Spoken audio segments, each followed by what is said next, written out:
상대의 원료 법칙.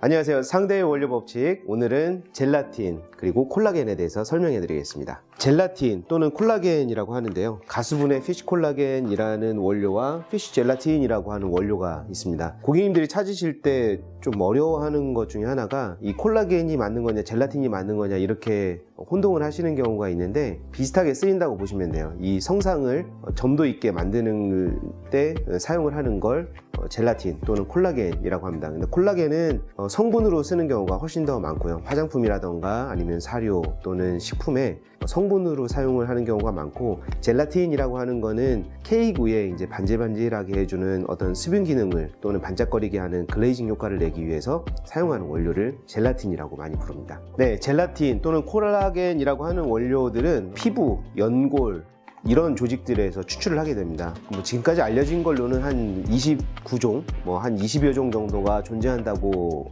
이렇게 이야기가 되어 있고요.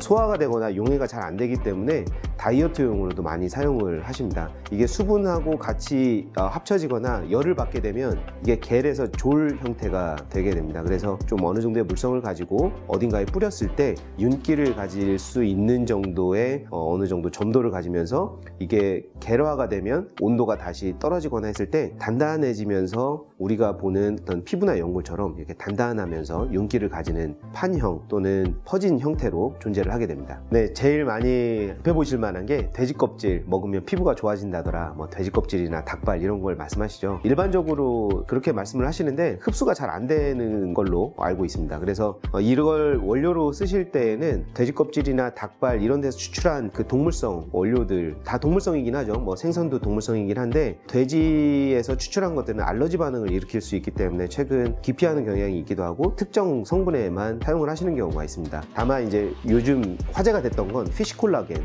또는 어류 콜라겐, 생선 콜라겐 이렇게 얘기를 하는데, 생선류의 비늘 껍질에서 근접한 부분에서 추출을 해서 만든 원료들이 피쉬 콜라겐이라고 하는데, 이 피쉬 콜라겐이 요즘 코로나 많이 유행을 하죠. 그러면서 이 원료를 활용을 해서 폐렴이나 이런 데 예방을 하거나 그런데 효과가 있다고 알려졌다고는 하는데 확인된 바는 없지만은 그런 이유 때문에 원료로도 많이 사용이 되고 있습니다. 이런 부분들이 원료로 사용이 되고 광고를 하시거나 홍보를 하실 때에는 이 원료가 적정하게 식약처나 또는 관련 기관의 허가를 맡았는지 이런 것들을 점검해 볼 필요가 있겠습니다.